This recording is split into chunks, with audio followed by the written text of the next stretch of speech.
কিশোরগঞ্জের হোসেনপুর উপজেলার শিদলা ইউনিয়নের জাতীয়তাবাদী শ্রমিক দলের সাহেবের চর ২ নং ওয়ার্ড কমিটি ঘোষণা করা হয়েছে। বৃহস্পতিবার ১ মে দুপুরে পৌর বিএনপির সভাপতি এ.কে.এম শফিকুল হকের কার্যালয়ে এই কমিটিতে স্বাক্ষর করা হয়।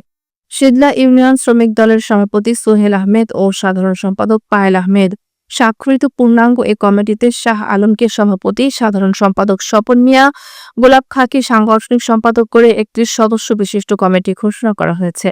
এ সময় প্রধান অতিথি হিসেবে উপস্থিত ছিলেন উপজেলা জাতীয়তাবাদী শ্রমিক দলের সভাপতি সাইফুল ইসলাম মেম্বার। বিশেষ অতিথি হিসেবে উপস্থিত ছিলেন উপজেলা শ্রমিক দলের সাধারণ সম্পাদক মোবারক হোসেন।